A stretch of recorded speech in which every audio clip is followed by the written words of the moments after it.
आम्ही सारे खवय्ये. रामदेव मसाले स्ट्रॉंग हिंग प्रस्तुत आम्ही सारे खवय्ये सहकुटुंब सहपरिवार मध्ये मी सोनाली तुमच्या सगळ्यांचं स्वागत करते. आज आपण आलेलो आहोत ते गोरेगावच्या पोतनीस यांच्या घरी. सहकुटुंब सहपरिवार मध्ये आज जे आपण नातं बघणार आहोत ते आहे जावांचं नातं. आज आपण 3 जावांना भेटणार आहोत आणि बघूया त्या एकमेकींशी कसं जुळवून घेतायत ते. मग त्यांची ओळख करून घेऊया. नमस्कार. तुमची आम्हाला ओळख करून द्याल का? आपलं काय नाव? मी उषा पोतनीस. आपण? नीला पोतनीस. मी हेमा पोतनीस. तुमच्या तिघींचंही आमच्या आम्ही सारे खवय्येमध्ये स्वागत आहे. तुमच्या तिघींमध्ये सगळ्यात मोठी जाऊ कोणती आहे? मी. आणि म्हणजे कशा क्रमाने जातात त्याच्यानंतर?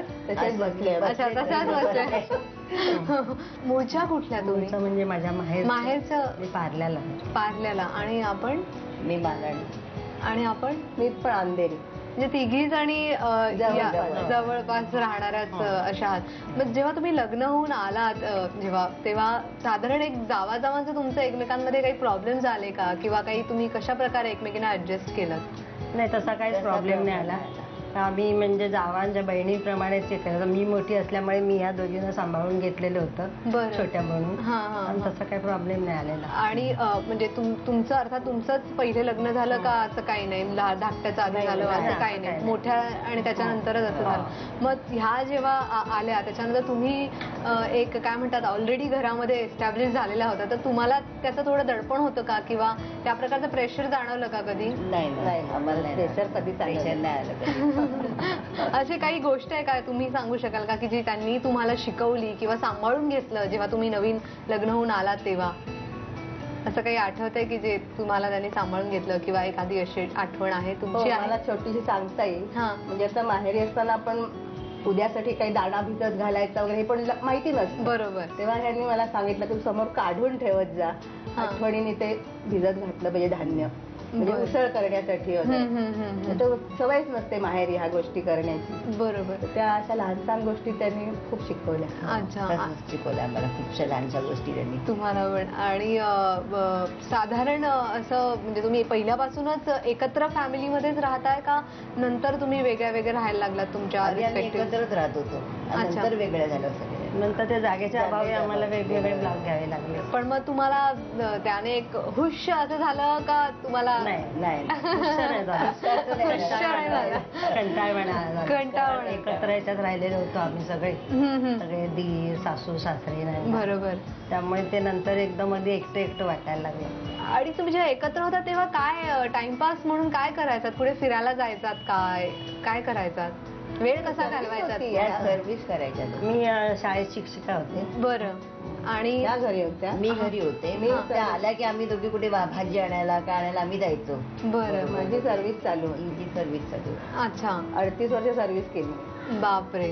मग तरी पण कधीतरी असं बाहेर वगैरे जायचा प्लॅन तुम्ही केलाच असेल ना? थेट म्हणजे पिक्चर बघायला म्हणा किंवा पिकनिकला म्हणा, कुठेतरी असं कधी गेला? हो, पिकनिकला आम्ही गेलाय जवळपास. म्हणजे जवळपास असं कुठे असं गोरेगावातच आम्ही जातो.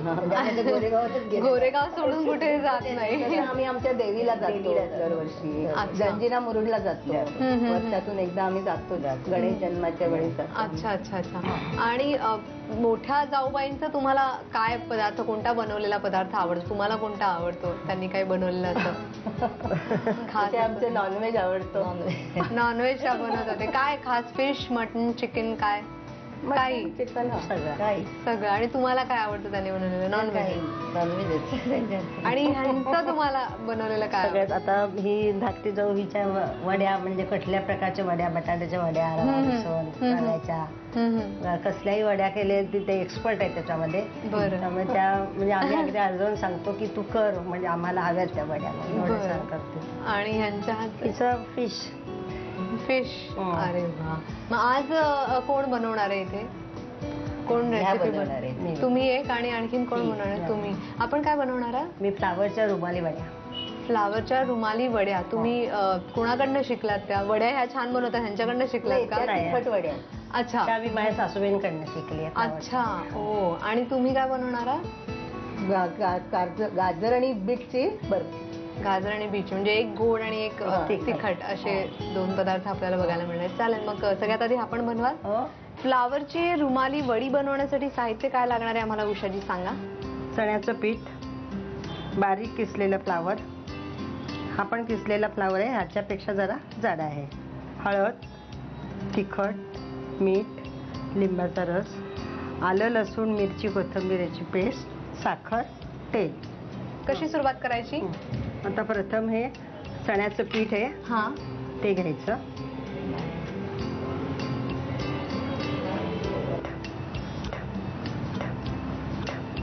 त्याच्यानंतर हा किसलेला फ्लावर घालायचा त्याच्यात. बरं. हा जाडसर घेतला हा जरा ना आपण? जाडसर घेतलाय. अच्छा. तो पिठाबरोबर शिजणार म्हणून. बरं. तुम्ही मोठ्या जाऊबाई आहात तर कधी असं काहीतरी घडलं असेल ना तुमच्या तिघींमध्ये की जे तुम्हाला लक्षात राहिली असेल एखादी आठवण जावाजावांचं? कारण फारसं जावाजावांचं फार पटतच असं नाही सगळीकडे. नाही, पण आमच्याकडे पटतं. आम्ही अपवाद असू त्याला. आम्ही अपवाद असू. तुम्ही अपवाद आहात. क्या बात. कारण काय असं अजूनपर्यंत आता आम्ही आता वेगळं राहतो पण एकत्र असताना सुद्धा कधी असं झालं नाही. बरोबर. तुम्ही असं कधी त्यांना काही शिकवला कोणता पदार्थ किंवा तुम्ही त्यांच्याकडनं काही असं शिकलात का काही वेगळं? कारण त्या वेगळ्या कुठच्या राहणाऱ्या तुम्ही, त्या त्यांच्या घरातली एक वेगळी पद्धत असेल बनवण्याची. त्यात तुम्ही कसं म्हणजे काय लक्ष असायचं, करत असताना लक्ष ठेवायचं. मुद्दाम खास शिकवावं नाही लागलं त्यांना. आम्ही बघा म्हणजे आवड होती त्यामुळे करत असताना बघितलं त्यांना जमलं सगळं. अच्छा. आणि तुमच्या तिघींमध्ये कोण सुगरण आहे असं तुम्हाला वाटतं? अरे बापरे. ते आता आम्ही कसं सांगू? असं कसं? बरं, त्या दोघींमध्ये कोण जास्त चांगलं? माझी धाकटी जाऊ जास्त सुगरण आहे. म्हणजे ती पण आहे पण जास्त म्हटल्यानंतर ती धाकटी जाऊ हेमा. अच्छा. ती सुगरण आहे. अच्छा. आता कदाचित काहीतरी होऊ शकतं ना, इतके दिवस झालं नाही. नाही ना. तसं नाही. ते मी खरं तिला वाईट पण वाटणार नाही कारण तिला माहित आहे की आपली धाकटी जाऊ जास्त सुगरण आहे. बरोबर. हे पाहे ह्याच्यामध्ये आलं लसूण मिरची कोथिंबीरची पेस्ट आहे. बरं. ती घातली. मीठ घालते. साखर अगदी थोडी घालायची. चवीला साखर चवीपुरती. बरं. आता हे सगळं घालून झालेलं. आता तेल घालायचं का? तेल घालायचं पळीभर चमचा. साधारण अंदाजे 4 चमचे घातले. खुसखुशीत ते हलक्या होण्यासाठी. बरं. आणि आता पाणी? आता हे पाणी जेवढं पीठ तेवढंच पाणी घालायचं. बरं. आणि आता हे गोळा बनवल्यानंतर? हा गोळा बनवल्यानंतर मग ते पॅन मध्ये घेऊन ते शिजवायचं. अच्छा, शिजवायचं ते. त्याला वाफ आल्यानंतर मग रुमालामध्ये, रुमाल वडी म्हटले म्हणजे रुमालावर टाकल्यानंतर मग वडी तयार होते. बरोबर. अच्छा. मग आपण ते करून घेऊया का वाफून घेऊया? हो. आता हे झालं ना, मिक्स झालं ना सारखं. सारखं मिक्स व्हायला पाहिजे, सगळीकडे लागलं पाहिजे. त्याच्यात गुठळ्या नाही राहिल्या पाहिजेत. ठीक आहे, मग आपण ते करून घेऊया. आता आपण शिजवून घ्यायचं का हे? आता हे घाटायचं. आता हे असं सारखं घाटत राहायचं. जाड करायचं का? जाडसं झालं का मग वाफेला ठेवायचं, झाकण द्यायचं वरती. अच्छा. हे पाहिजे असं सगळीकडनं करत घ्यायचं. बरोबर. जरा जाडसर झाकण कधी ठेवायचं? जरा जाडसर व्हायला पाहिजे. झालं काय? बारीक करायला लागेल गॅस. बारीक करू. हा. आता झाकण ठेवायचं का? आता झाकण ठेवायचं. ठेवू. आणि याची वाफ? आता वाफ आल्यानंतर मग बंद करायचं. एकदाच वाफ काढून घ्यायची. चांगली वाफ काढून घ्यायची. आपण वाफ काढून घेतली मगाशी आणि आता हे आपण हा ओला केला रुमाल, त्याच्यावर ते घातलं सगळं, वाफवलेलं सगळं घातलं. आता हे असं थापून घ्यायचं. बापरे, गरम गरम असताना? हो, गरम गरम हाताला मग ते होत नाही. आता ह्या फ्लावरच्या याच्यामध्ये ही पेस्ट घालायची, आपली मिरची आणि कोथिंबीर वगैरेची पेस्ट. मीठ घालायचं आणि साखर घालायची. ओके. हाताने करा चालेल. आणि हा एकदम बारीक केलेला बारीक केलेला फ्लावर हा सगळा घालायचा. हो. अच्छा.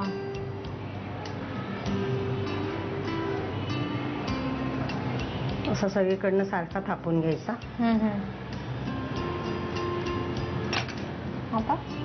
आता हे फडकं ह्याला गुंडाळायचं. रुमाला फडकं नाही, सॉरी, रुमालाने गुंडाळून घ्यायचं. गुंडाळताना असं हात सोड म्हणजे फडकं बाहेर काढायचं आतमध्ये गुंडाळत कामा नये. अच्छा.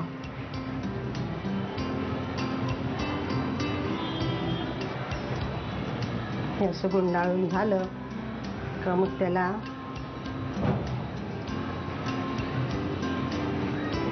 त्रिकोणी असा आकार द्यायचा. साईडने असं जरा चेपून घ्यायचं.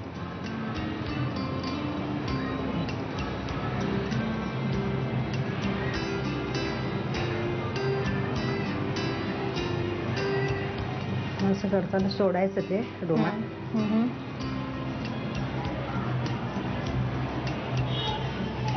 तिन्ही बाजूला केला का त्रिकोणी वडीचा तो शेप येतो.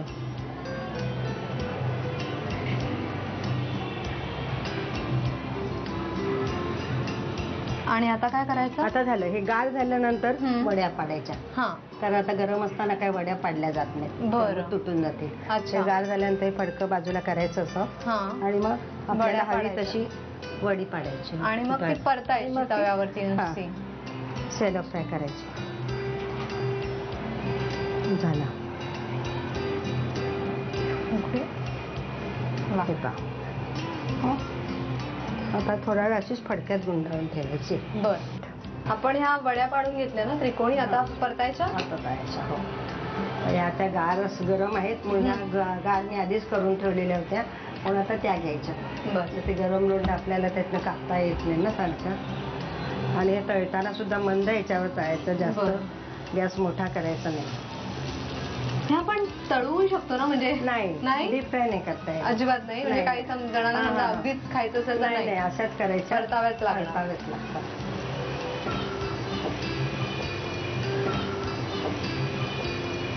ह्या दोन्ही साईडने परतून घ्यायच्या. दोन्ही साईडने परतून घ्यायच्या. आणि मग खायला एकदम रेडी. गुलाबी असा जरा रंग झाला का उलटायचा आणि मग खायला रेडी. वा. चटणीची खा नाही तर सॉसची खा. वा, मस्त. तोंडाला पाणी सुटतंय. आता प्रेक्षकांना सुद्धा याची साहित्य आणि कृती लिहून घेऊ दे.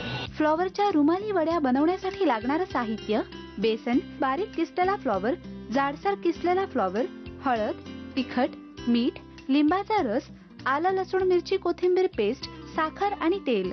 कृती: प्रथम एका बाउलमध्ये बेसन घेऊन त्यामध्ये जाडसर किसलेला फ्लॉवर, हळद, तिखट, आलं लसूण मिरची कोथिंबीरची पेस्ट, मीठ, साखर, तेल, लिंबाचा रस आणि पाणी घालून मिश्रण एकजीव करून घ्यावं. एका पॅन मध्ये हे मिश्रण घालून ते वाफवून घ्यावं. हे वाफवलेलं मिश्रण ओलसर रुमालावर थापावं. एका बाउलमध्ये बारीक किसलेला फ्लॉवर घेऊन त्यामध्ये आलं लसूण मिरची कोथिंबीर पेस्ट, मीठ आणि साखर घालून हे मिश्रण रुमालावर थापलेल्या मिश्रणावर हलक्या हाताने पसरून घ्यावं. या रुमालाची गुंडाळी करावी. या मिश्रणाला त्रिकोणी आकार देऊन रुमाल काढून घ्यावा. हे मिश्रण गार झाल्यावर त्याच्या त्रिकोणी वड्या पाडाव्यात. फ्लॉवरच्या रुमाली वड्या तव्यावर थोड्याशा तेलावर खरपूस परतून घ्याव्यात. आम्ही